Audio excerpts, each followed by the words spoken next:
Hello everyone, कैसे हैं आप लोग? सब ठीक हैं? चलिए आज इस लेक्चर में हम पढ़ने वाले हैं वेव के दो स्पेशल टॉपिक। पहला कि स्टेशनरी वेव के न्यूमेरिकल एग्जाम पेपर में कितने टाइप के आते हैं और कैसे सॉल्व करने हैं, और दूसरा जो टॉपिक है वो है स्टेशनरी वेव इन स्ट्रिंग या किसी भी रस्सी में। हम देखेंगे कि अपरिगामी तरंगें कैसे बनती हैं और क्या क्या उसकी फंडामेंटल फ्रिक्वेंसीज हैं, हार्मोनिक्स हैं, ओवरटोन्स हैं, सब समझेंगे।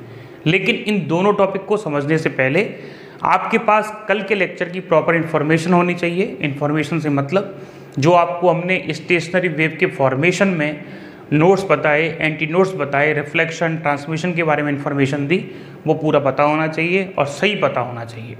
तो इसलिए नेक्स्ट टॉपिक जितने भी COP बनेगा, क्लोज ऑर्गन पाइप, OOP बनेगा, ओपन ऑर्गन पाइप, तो उन सभी में जो कल का लेक्चर था वो एक्सट्रीमली इम्पॉर्टेंट है। तो इस वजह से हम एक बार रिवाइज करवा रहे हैं और भी रिलेटेड कुछ पॉइंट्स होंगे उनको भी कवर करेंगे जिससे कि आपको समझ में अच्छे से आए। तो देखिए, हमने कल आपको समझा दिया था कि यदि वेव है और वेव में यदि रिफ्लेक्शन हो रहा है, क्या हो रहा है? रिफ्लेक्शन। आपको बताया था कि जब वेव टकरा के उसी मीडियम में लौट के आ जाएगी तो क्या होगा? रिफ्लेक्शन होगा। लेकिन रिफ्लेक्शन हो किससे रहा है? सामने वाला क्लोज एंड है या ओपन एंड है, मतलब मुक्त सिरा है या बंद सिरा है। जैसे थोड़ा सा बता दें आपको, इस टाइप से कोई पाइप बना हुआ है तो इसमें हवा भरी हुई है लेकिन लास्ट वाला सिरा कैसा है? बंद। तो ये कहलाएगा क्लोज एंड। तो हम क्या कहेंगे कि इसमें जाने वाली जो तरंग है, जो वेव है, और रिफ्लेक्शन या लौट के आने वाली जो वेव है, उनके बीच में डेल्टा फाई कितना है? फेज डिफरेंस 180 डिग्री या पाई रेडियन, कल बताया था। बताइए, यदि delta phi phase difference pi का है या 180 डिग्री का है तो पाथ डिफरेंस या पथांतर कितने का होगा? आप कहेंगे सर कैसे पता? फॉर्मूला पढ़ाए थे कि नहीं पढ़ाए थे? डेल्टा फाई बराबर 2 pi equal to delta lambda by lambda. और हम तो टाइम डिफरेंस का भी बताए थे। आप खाना खाएं या ना खाएं, इस फॉर्मूले को बराबर दिमाग में रखें, उसको बिल्कुल नहीं भूलना। ये फॉर्मूला आपको हर एक एग्जाम पेपर में एक क्वेश्चन तो सही करवाएगा और इसी से होगा। तो देखो, डेल्टा लैम्डा निकालना है तो हमको ये इक्वेशन काम में लेनी है। तो हम ऐसा लिख सकते हैं कि delta phi 2 pi multiply by lambda, that is delta lambda. Delta phi कितना है जी? सर ये पाई दे रखा है, नीचे आ जाएगा 2 pi multiply by lambda, delta lambda. Pi से पाई कैंसिल आउट हो गया। तो हम क्या कह सकते हैं कि हमारा जो पाथ डिफरेंस है रिफ्लेक्शन में वो कितना है जी? लेमड़ा बाई 2 का है। ये बात ध्यान रखें। दूसरा, हमने आपको बताया कि यदि ये, चलो रिफ्लेक्शन ले रहे हैं पहले। यदि हमने आपको बताया कि रिफ्लेक्शन यदि ओपन एंड से है, किससे है? ओपन एंड से है। ओपन एंड का मतलब पता है आपको? खुला सिरा। और ये क्या है? ये कंडीशन है क्लोज एंड की। ओपन एंड का मतलब है कि इस तरीके से एक पाइप है जो दोनों तरफ से कैसा है? खुला है। आप कहेंगे सर एक वेव जो ऐसे गई तो वो तो सीधे निकल जानी चाहिए, ओपन सिरा है। लेकिन हम आपसे इसका जवाब ये देंगे कि अंदर जो मीडियम है, बाहर जो मीडियम है वो अलग अलग है, और मीडियम की वजह से रिफ्लेक्शन होगा और वेव लौट के तो आएगी लेकिन उसमें क्या होगा? कोई भी फेज का डिफरेंस नहीं होगा। तो यहाँ डेल्टा फाई बराबर कितना हो जाएगा? 0। डेल्टा फाई 0 है तो डेल्टा लेमड़ा भी कितना होगा? 0। बात आई समझ में आपको? चलिए, इसके अलावा हमने आपको ये समझा दिया था कि ट्रांसमिशन यदि है, क्या है? ट्रांसमिशन। तो ट्रांसमिशन में डेल्टा फाई कितना होता है? 0। उसमें कोई भी फेज का डिफरेंस नहीं होता। इसमें डायरेक्शन चेंज होती है। पहले +x में मान लें तो दूसरी वाली क्या है? रिफ्लेक्टिव -x में। लेकिन ट्रांसमिशन में डायरेक्शन भी चेंज नहीं होती। तो ट्रांसमिशन में डेल्टा फाई भी 0 है, डेल्टा लेमड़ा भी 0 है, डायरेक्शन भी नो चेंज है। चलिए, इसके अलावा हमने आपको बताया कि हमारी जो स्टेशनरी वेव हैं, ये वेव इक्वेशन कैसी रखती हैं? y बराबर 2a sin kx cos omega T. इस टाइप से इसकी इक्वेशन होती है। इसमें kx plus minus omega T की कोई फॉर्मेट तैयार नहीं होता। हम अक्सर देखते हैं कि हमारी जो इक्वेशन है वो इस टाइप से तैयार होती है, जबकि ऐसा नहीं है। आपसे पूछ ले कि इस वेव का आयाम क्या होगा, एम्पलीट्यूड, तो आपका जवाब आएगा 2a साइन के एक्स, ये इसका क्या है आयाम, लेकिन साइन के एक्स की मैक्सिमम वैल्यू क्या होती है 1। तो कोई पूछ ले कि आयाम का मैक्सिमम मान क्या होगा, तो आप लिखेंगे 2a। बात आया कुछ समझ में? स्टेशनरी वेव का एम्पलीट्यूड का मैक्सिमम मान कितना है 2a, और स्टेशनरी वेव का आयाम कितना है 2a साइन के एक्स। हम आपसे पूछ लें कि प्रोग्रेसिव या प्रगामी तरंग का मतलब जिससे ये बनी है स्टेशनरी वेव, जिससे तैयार हुई है, उस वेव का आयाम क्या होगा? नहीं आया समझ में?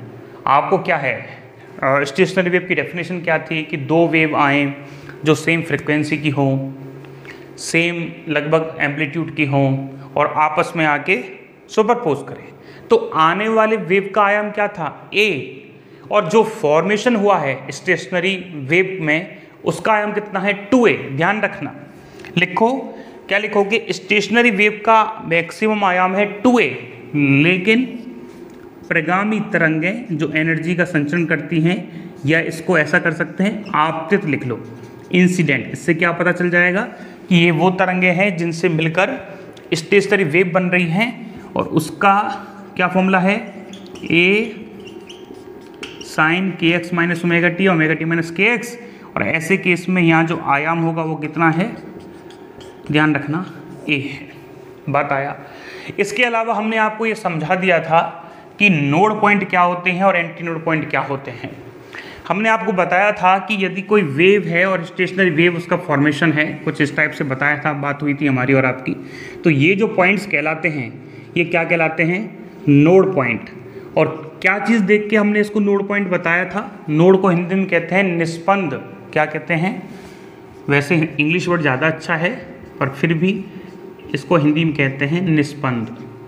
एक्चुअली हमने इसको नोड इस बात के लिए डिक्लेयर किया था क्योंकि यहाँ किसी भी पार्टिकल का डिस्प्लेसमेंट जीरो था, यहाँ के पार्टिकल मोशन में ही नहीं थे, और डिस्प्लेसमेंट जीरो है तो वेग भी जीरो होगा। तो हम क्या लिख सकते हैं कि हमारे जो नोड पॉइंट्स हैं, नोड पॉइंट्स की क्या खास बात है कि इनका डिस्प्लेसमेंट क्या होता है, जीरो, इनका वेलोसिटी क्या होता है, जीरो। बात आया।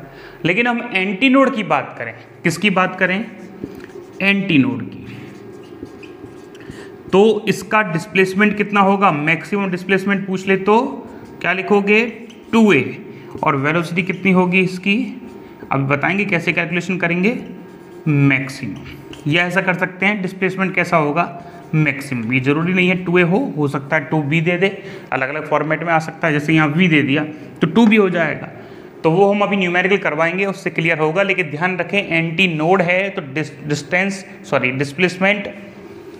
डिस्प्लेसमेंट और वेलोसिटी दोनों मैक्सिमम है, और नोड पॉइंट्स का बात करें तो डिस्प्लेसमेंट और वेलोसिटी दोनों कितनी है, जीरो। एक बात और बताई थी, कितनी बातें बता दी हमने, रिफ्लेक्शन एक, और इसके बाद हमने आप लिख लेना एक ट्रांसमिशन की बताई थी, तीसरा इक्वेशन के बारे में इन्फॉर्मेशन हो गई, और चौथा हो गया नोड और एंटी नोड के बारे में। एक बात और हमने आपको बताई थी 5, वो बात है कि नोड और नोड के बीच की दूरी, या एंटी नोड और एंटी नोड के बीच की दूरी कितनी होती है, λ/2। एंटी नोड और नोड, या नोड और एंटी नोड के बीच की दूरी क्या है, λ/4। देखो यदि ये फॉर्मेशन हम बनाने की कोशिश करें, ये हमारी इंसिडेंट वेव है, क्या है ये हमारी इंसिडेंट वेव है, और एक वेव क्लोज एंड से यदि रिफ्लेक्ट होके आ रही है तो कुछ इस तरीके का फॉर्मेशन डिजाइन करेगी। 1 सेकेंड, थोड़ा सा गड़बड़ हो गया है,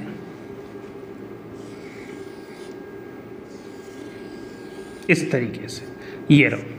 तो हम पूछ रहे हैं कि इस वेव में ये है इंसिडेंट वेव और ये क्या है, रिफ्लेक्टेड वेव।